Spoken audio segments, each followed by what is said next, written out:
mais uma ação no ar, sempre um assunto diferente para você. Daqui a pouco, já nós já vamos apresentar para você a nossa convidada dessa semana para mais uma entrevista. Mas antes eu quero agradecer a todo telespectador da Nova Era TV, que tem acompanhado ou pela TV ou via internet.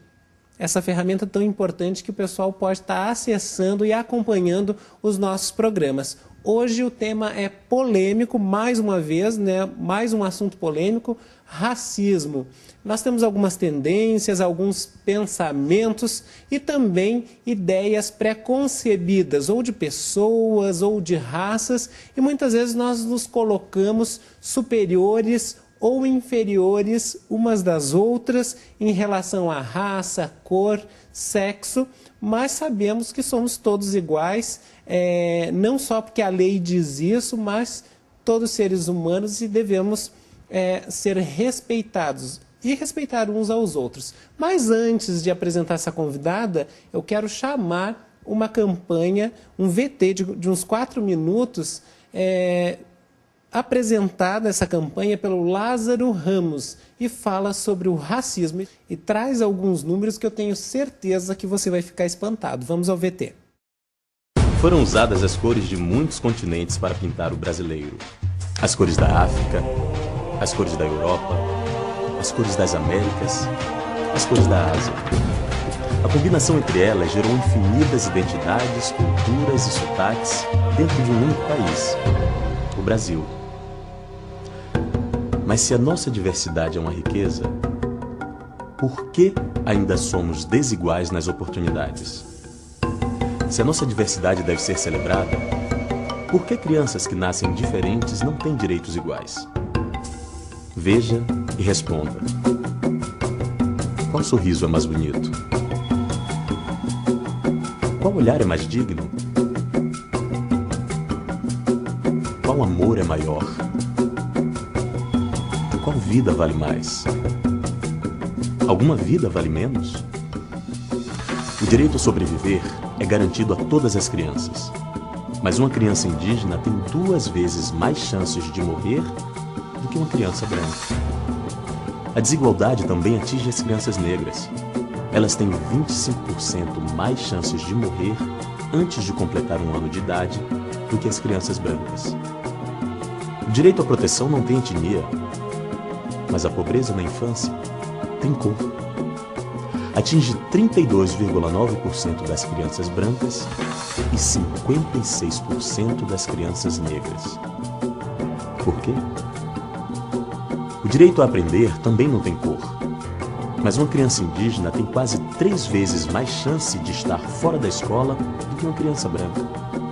Das 530 mil crianças que hoje estão fora da escola, 62% delas são negras. Mesmo sendo mais de 54% do total de crianças do país, crianças negras e indígenas são as mais excluídas. Estes números se refletem na vida cotidiana de cada criança e adolescente, sejam elas negras, brancas ou indígenas, que ao vivenciar essa realidade de desigualdade, têm a ilusão de que negros, brancos e indígenas devem ocupar lugares diferentes na sociedade. Na escola, pela TV, nas ruas, nos livros e histórias infantis, crianças de todas as cores se desenvolvem com imagens retorcidas de papéis sociais segundo a cor da pele. A missão do UNICEF é colaborar com os governos dos países para que assegurem direitos iguais para cada criança e cada adolescente. O Brasil conquistou avanços significativos na vida de suas crianças, mas os impactos do racismo ainda têm efeitos danosos sobre elas. Crianças não nasceram discriminando. Promover a equidade racial é de extrema importância para o desenvolvimento social e econômico de um país. Participe!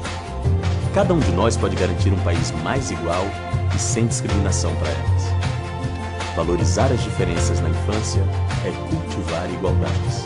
Ficou impressionado? Mas agora você vai ficar mais ainda com as informações que a nossa convidada vai também mostrar para vocês. Eu recebo aqui Renilda Aparecida Costa, ela é doutora em Ciências Sociais pela Unicinos e hoje está vindo de tão longe, trabalhando na Universidade Federal do Amazonas. o trabalho continua lá, né, Renilda? Tudo bem? Tudo bem, é um prazer estar em Lages novamente, né? Sempre retornar para a nossa casa é um grande prazer. Então, estou alguns dias de férias e é um prazer estar aqui no programa Ação. Renilda, nós sabemos que para comentar sobre esses assuntos nós já temos que ter cuidado para a gente não incorrer em alguns erros e, quem sabe, conotando e as pessoas entendendo de uma forma diferente, porque é um assunto minucioso, só que nós temos que tratar, nós temos que falar sobre isso para mudar um pouco a mentalidade de algumas pessoas. Racismo, da visão de uma doutora em ciências sociais. O que é o racismo? O racismo é uma forma de você utilizar um atributo físico como forma de hierarquização social. No caso, a cor da pele, né? É um atributo físico de um grupo, do grupo descendente de africano, e como uma forma de hierarquização social, né? É uma forma de construção da realidade que inferioriza um grupo por um atributo físico, no caso, a cor da pele. Seria a cor da pele, e também tem diversos outros que a gente vê aí pelo noticiário, né? Todos os dias a TV nos mostra, o jornal, enfim, e até mesmo as redes sociais, que agora faz com que a gente fique sabendo dessas notícias.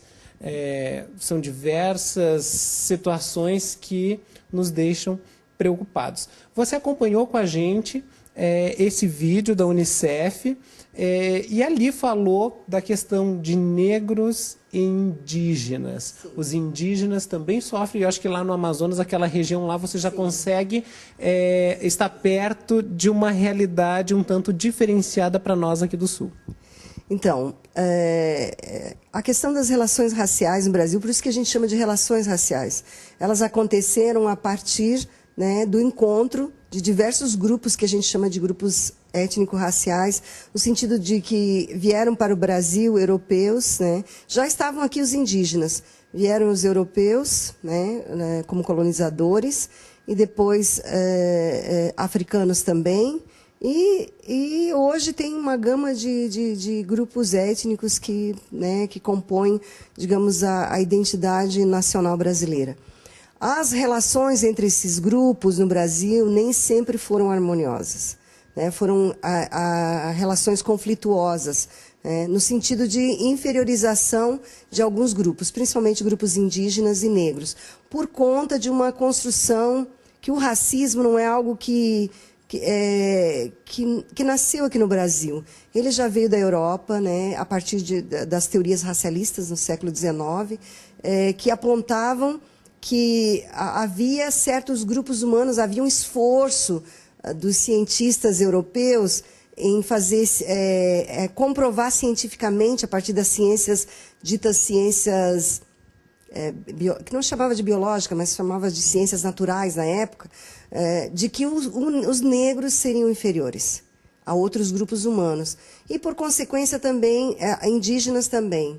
Numa categorização diferente, os indígenas mais como se a humanidade tivesse uma escala evolutiva.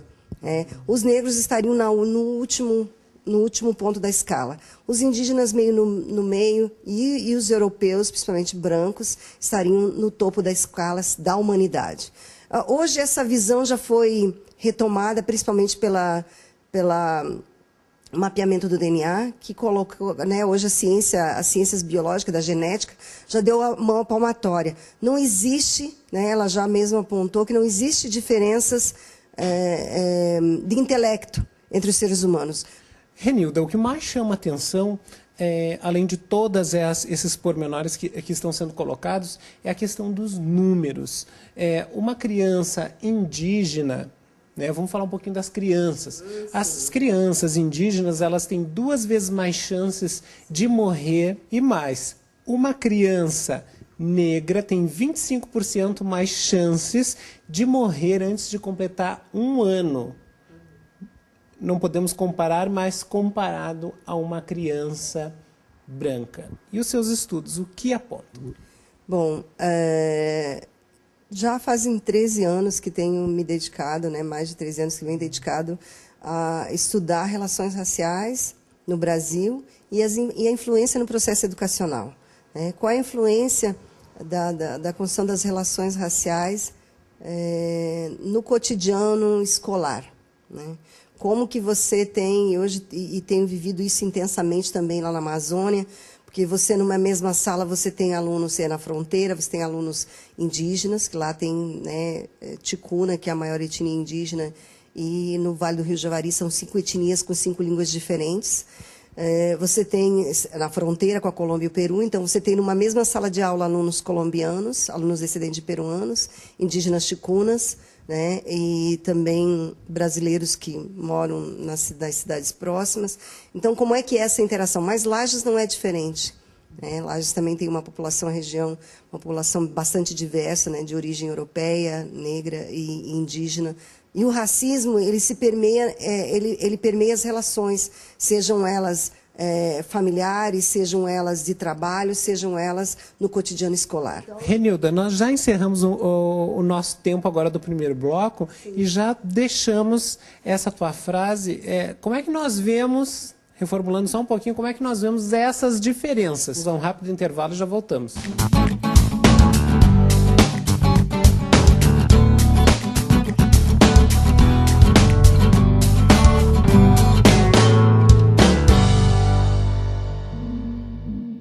Nascer em Lages, nascer no Haiti, nascer na Europa, ela vai ter o mesmo potencial intelectual. O que vai mudar são o que faz a mudanças são as oportunidades, as questões culturais.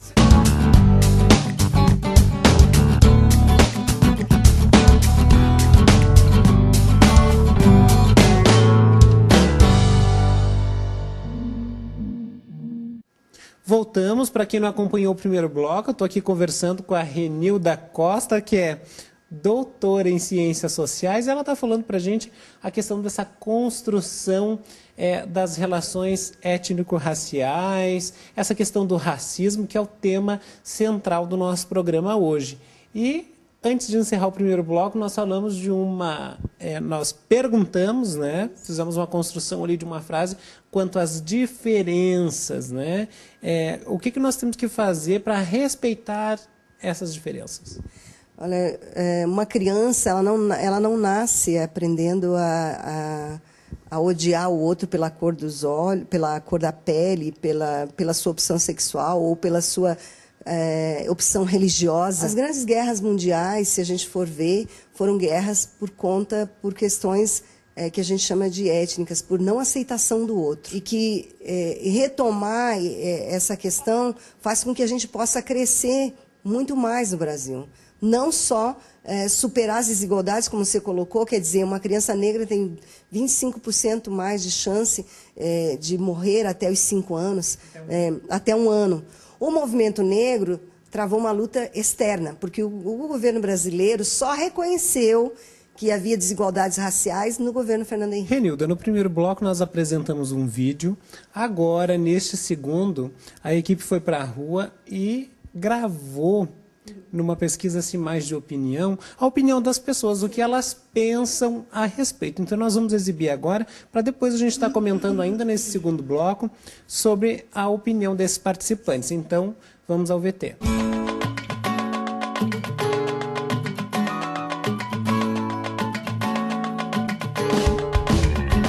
Oi, meu nome é Rayana. Eu ultimamente sou estudante, mas estou aqui para falar sobre os brasileiros que ultimamente estão tendo bastante preconceito e racismo. Eu sou uma das pessoas assim que ultimamente, assim, nas escolas, inclusive, eu sofro preconceito pelo estilo assim de se vestir. Eu acho que o brasileiro tem que pensar um pouco que cada um tem seu jeito de ser. Lá vem o negão, lá vem o negro. Mas o branco não, o branco não diz nada. Eu acho que o Brasil é preconceituoso e racista, sim. Principalmente por causa dessas cotas para negro que existem nas faculdades. Realmente a opinião das pessoas é um tanto polêmica, porque uns percebem muito bem as questões raciais e de racismo, outras não que elas não percebam, mas para elas se tornou uma coisa comum e acaba praticamente não existindo. E tem outras questões que falam de cotas para negros, uns acreditam que seria preconceito e outros não.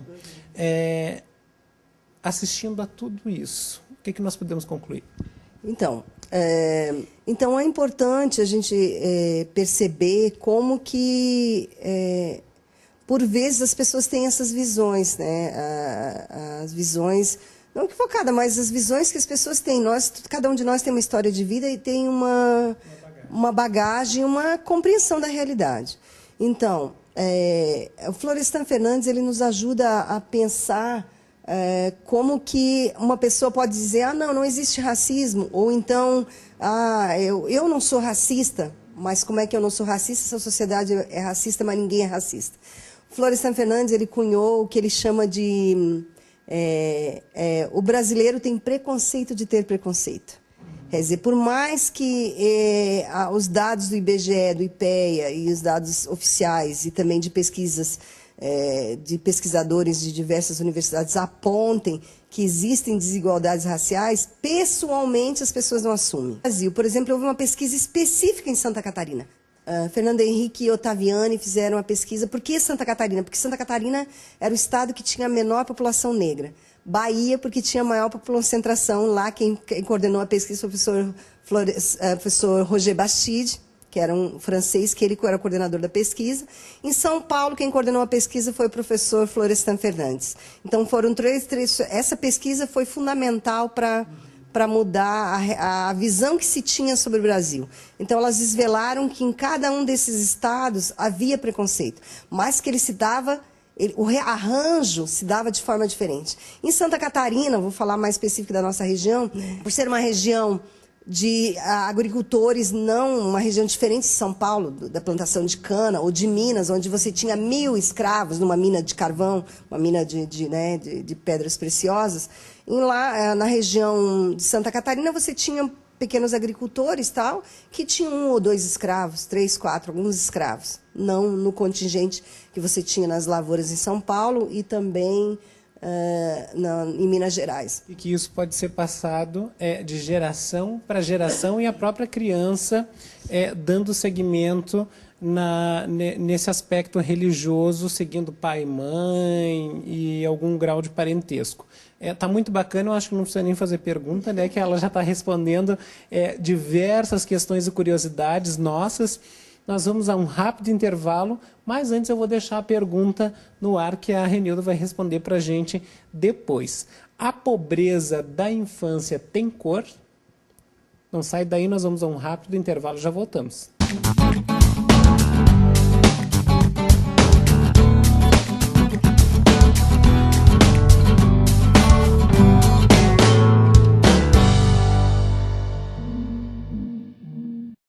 Na região, principalmente de fronteira, onde tem quase não existe médico, principalmente médicos brasileiros, são médicos estrangeiros que atuam, a incidência de morte no parto é muito grande.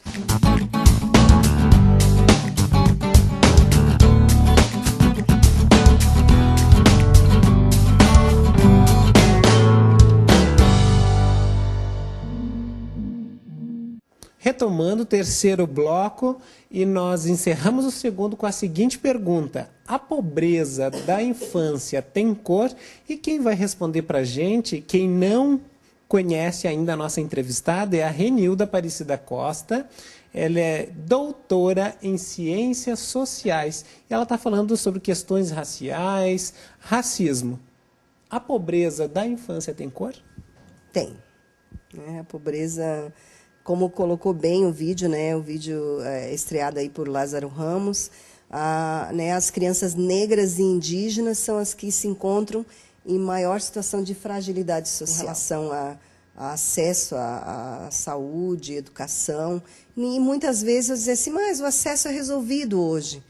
O acesso talvez seja, não sei, todo resolvido. Tenho minhas dúvidas ainda, agora vivendo na Amazônia, assim, com distâncias tão grandes, nem sempre é tão resolvida assim. Mas, depois do acesso, né, a criança ela entra na escola, como eu disse, uma diversidade cultural muito grande, muitas diferenças, e como que ela é vista, né? Às vezes, no bloco da opinião, colocou, mas às vezes a pessoa não quer ser o que ela é. Eu não quero ser negra.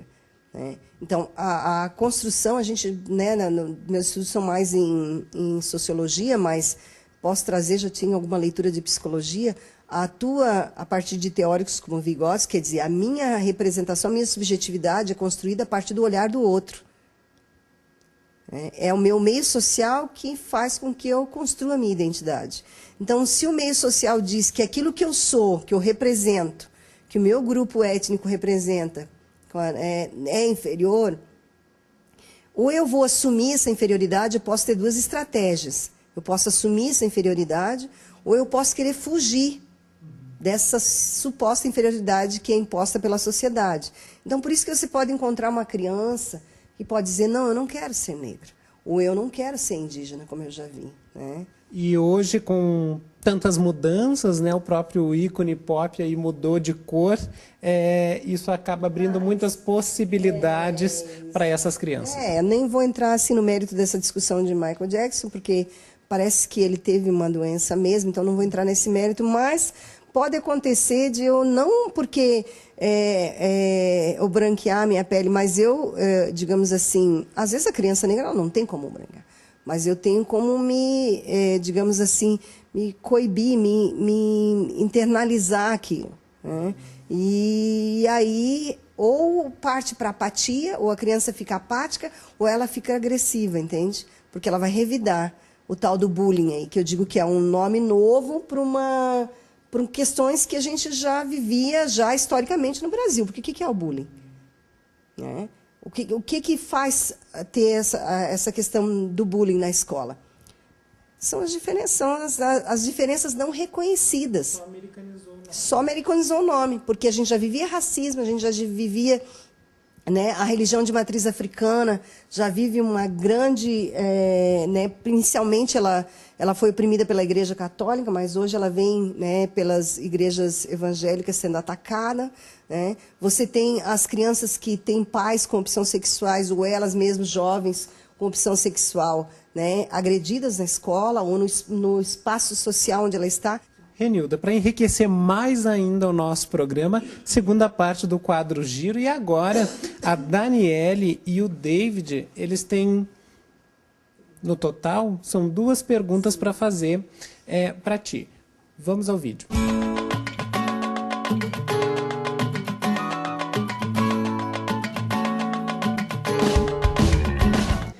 Daniele Liz, e Lages é uma cidade racista? E qual é a condição econômica dos negros em Lages? Então, Renilda, agora, respondendo a pergunta do nosso telespectador, assim, participante, né? Já quero agradecer a todos que participaram desse programa para enriquecer, né? Não só as minhas perguntas, mas as perguntas das pessoas que acompanhem ou não o programa estão contribuindo para que a gente desperte a reflexão para quem estiver assistindo. Para começar a falar um pouco, eu vou falar um pouquinho de um trabalho que eu e a professora, vou fazer referência ao nome dela, a professora Maria Aparecida Gomes, que faleceu agora, né, foi uma grande perca pessoal para mim, uma grande perca para Lages. Ela era uma educadora, foi uma educadora muito aguerrida, tanto no ensino fundamental, 25 anos de trabalho, e também 10, 12, 13 anos aí atuando na Uniplac. E junto com ela nós construímos um núcleo de estudos estou falando afro-indígenas, que é lá no Amazonas, mas é o núcleo de estudos afro-brasileiros da Uniplac, que continua, né, com outros colegas que estão reestruturando. Mas tivemos uma primeira pesquisa, então, né, trabalhamos juntas, eu e ela, durante 10 anos, em uma pesquisa, a primeira pesquisa chamada Quando que o Negro teve acesso ao processo de escolarização em Lages? Então, a partir dessa pesquisa, a gente pôde retomar essas 2 pesquisas desses telespectadores. É dizer, será que Lages é uma cidade racista? E como que é a questão econômica e social da população negra em Lages? Então, esse era nosso questionamento quando a gente iniciou essa pesquisa também. Essa pesquisa, ela chegou à conclusão de que havia uma invisibilidade da população negra em Lages. Documentos e escolas antigas, quer dizer, é muito pouco, às vezes em fotografias e tal, mas havia pouco poucos conhecimentos sobre a população negra, sobre a escolarização da população negra em Lages. A partir da Pastoral Afro, que foi quem iniciou a discussão, era só o pessoal da Pastoral Afro que discutia. Grande colega, grande amiga Odete, ou em outras cidades também era o movimento negro que discutia. Hoje não, é política pública. Então, se é política pública, tem que estar sendo discutida pelos gestores, pelos professores. O desafio da diferença é para todos. Enquanto você falava, eu refletia a respeito desse racismo. Por muito tempo, um racismo, digamos que opressor, repressor. Hoje nós temos o racismo, mas temos grupos organizados, estudos, pessoas aqui em Lages, Obatalá, Pastoral Afro, Núcleo de Estudos Afro, o Cruz e Souza. Por que foi montado aquele clube ali? Será que foi reflexo de alguma questão que acontecia na época? Então, a construção do Cruz de Souza, ela se deu em 1918, se eu não me engano. Até existem intelectuais que estudam a questão dos clubes. A professora Jerusi Romão é uma que estuda os clubes negros. A pesquisa dela de mestrado, de doutorado, é sobre os clubes.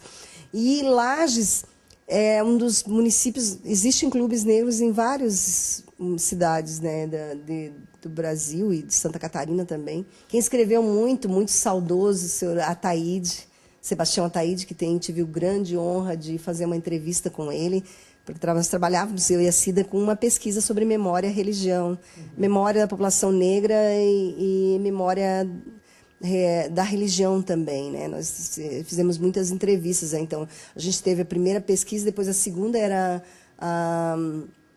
Memórias Afro-Lagianas, no Núcleo de Estudos Afro. Então, nessa pesquisa, a gente teve o prazer de entrevistar o seu Ataíde, eu e a Cida. E ele tem um livro, né, que alguém quer saber sobre, acho que todos os pesquisadores que estudaram o Clube Cruz de Souza, o bairro da Brusque, eles tomaram como referência o seu Sebastião Ataíde. A construção do clube, ele se reflete um contexto social que se vivia. Então, não era possível ir ao clube, onde era o clube considerado o clube de brancos. Então, houve a necessidade de construir um clube para os negros, né, que é o Clube Cruz de Souza. É uma grande referência de construção de identidade da população negra aqui em Lages. Renilda, infelizmente eu vou ter que finalizar. Eu gosto tanto desses assuntos e é muito importante para que a gente faça e remeta esse cidadão telespectador para que ele reflita e isso faça parte do entendimento dele e com certeza teremos outras oportunidades. É a segunda vez que nós temos a oportunidade de estar conversando. Então, nosso agradecimento especial, muito obrigado mesmo e o programa fica à disposição.